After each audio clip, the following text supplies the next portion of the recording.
नमस्कार, मेरा नाम है नवीन कुमार नंदन और आप देख रहे हैं नेशनल दस्तक।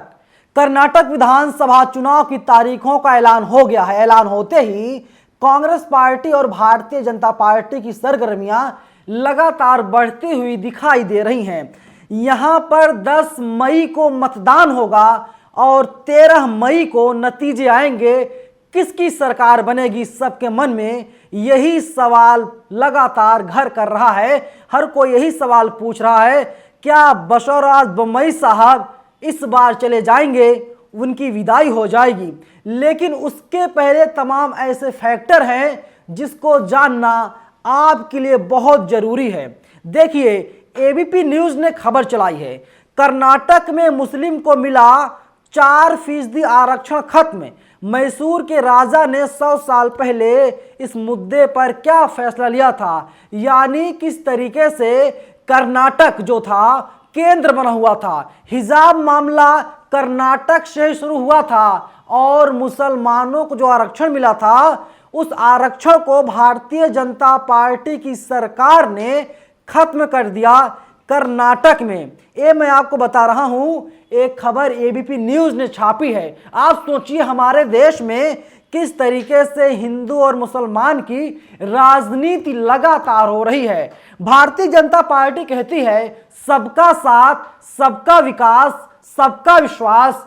क्या वास्तव में बीजेपी का असली चाल, चरित्र और चेहरा यही है या इसके पीछे कुछ और है, क्योंकि आरक्षण को खत्म कर दिया गया है। वही खबर बहुजन समाज पार्टी की तरफ से है। बहुजन समाज पार्टी की सुप्रीमो मायावती जी ने ऐलान किया है, कर्नाटक में बसपा अपने दम पर चुनाव लड़ेगी और भारतीय जनता पार्टी को हटाने का काम अब बहुजन समाज पार्टी करेगी। देखिए, यूनिवार्ता ने खबर चलाई है, उत्तर प्रदेश की राजनीति में हाशिए पर आने के बाद बहुजन समाज पार्टी ने राज्यों में अपनी विस्तारवादी नीति में कोई परिवर्तन नहीं किया है।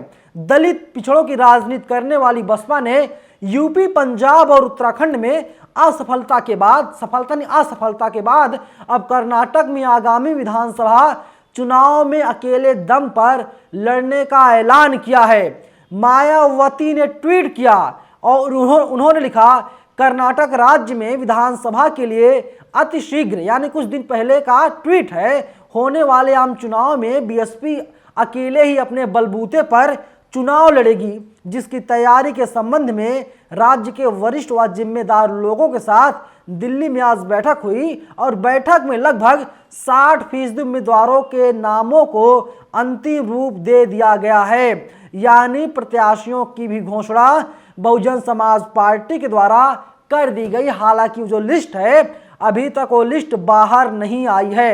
अब आप देख लीजिए किस तरीके से मुसलमानों के हक को छीना जा रहा है और जो तमाम लोग हैं वे लोग यही कह रहे हैं कि कर्नाटक की जो लड़ाई होने जा रही है, कर्नाटक में जो चुनाव की लड़ाई होने जा रही है, बहुत ज़्यादा अहम हो जाती है तब, क्योंकि जब भारतीय जनता पार्टी गाय की बात करती है, भारतीय जनता पार्टी जब गोबर की बात करती है, भारतीय जनता पार्टी राम मंदिर की बात करती है, भारतीय जनता पार्टी 370 की बात करती है और वहीं भारतीय जनता पार्टी कहती है कि सबका साथ सबका विकास। तो साहब, सबका साथ सबका विकास कहां हो रहा है, अपने में बहुत बड़ा सवाल है। 10 मई को वहां पर मतदान होगा, 13 मई को वहां पर नतीजे आएंगे। वहीं देखिए जो है कि एबीपी न्यूज ने लिखा है, जेडीएस ने 2008, 13 और 18 के चुनाव के रिजल्ट देखे तो जेडीएस को खास आरक्षित सीटों पर जीत नहीं मिली थी। वहीं कांग्रेस और बीजेपी 3 सीटों के अंतर से कांटे की टक्कर पर थी। जितनी बार कांग्रेस सरकार बनाई, आरक्षित सीटों की संख्या के मामले में बीजेपी के मुकाबले उसका प्रदर्शन कहीं बेहतर था। 2018 में 14 महीने में गिर गई थी कांग्रेस और जेडीएस की गठबंधन की सरकार और भारतीय जनता पार्टी ने वहां पर सरकार बना लिया। बसवराज बोम्मई साहब कर्नाटक के मुख्यमंत्री बनाए गए। लेकिन जिस तरीके से अभी का माहौल बनता हुआ दिखाई दे रहा है, राहुल गांधी की सांसदी खत्म हो गई है। कांग्रेस पार्टी के जितने भी नेता हैं वे लोग कह रहे हैं कि जब तक नरेंद्र मोदी को वे लोग उखाड़ कर नहीं फेंक देंगे, यानी जब तक भारतीय जनता पार्टी की सरकार को वे लोग नहीं हटा देते, तब तक वे लोग किसी भी कीमत पर चैन से नहीं बैठेंगे। लेकिन जिस तरीके से आज इलेक्शन कमीशन ऑफ इंडिया के द्वारा प्रेस कॉन्फ्रेंस किया गया, तकरीबन 11:30 बजे पीसी की गई और कहा गया कर्नाटक में एक चरण में मतदान की जो प्रक्रिया है उसको पूरा करा लिया जाएगा और 13 मई को नतीजे घोषित कर दिए जाएंगे। जितनी भी पार्टियां हैं, चाहे कांग्रेस हो, चाहे जेडीएस हो, चाहे बीएसपी हो, चाहे बीजेपी हो, सब लोग दमखम लगा रहे हैं और हर एक पार्टी अभी जीत का दावा कर रही है। लेकिन कर्नाटक के जो मुसलमान हैं वे लोग खासा नाराज हैं। माना जा रहा है तमाम ऐसे राजनीतिक पंडित हैं जो कर्नाटक की राजनीति पर मजबूत पकड़ रखते हैं। वे लोग कह रहे हैं कि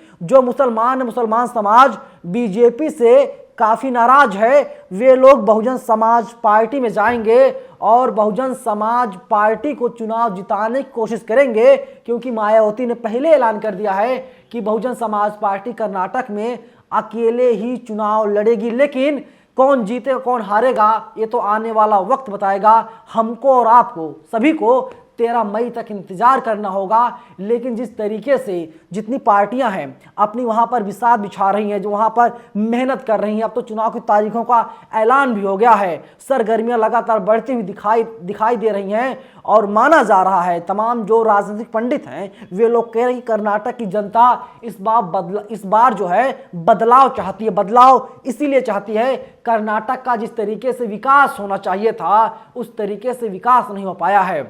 हरदम कर्नाटक विवादों में रहा।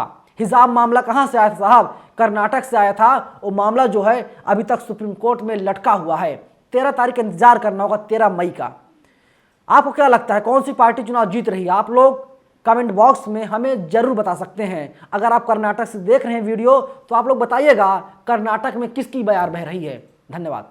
नेशनल दस्तक की आपसे गुजारिश है कि अगर इसको बचाना चाहते हैं तो नेशनल दस्तक को सब्सक्राइब करने के लिए रेड कलर के सब्सक्राइब बटन को दबाएं, फिर बेल आइकन की घंटी दबाएं। नेशनल दस्तक को बचाने के लिए बहुत जरूरी है कि हर खबर को शेयर करें, लाइक करें, कमेंट जरूर करें।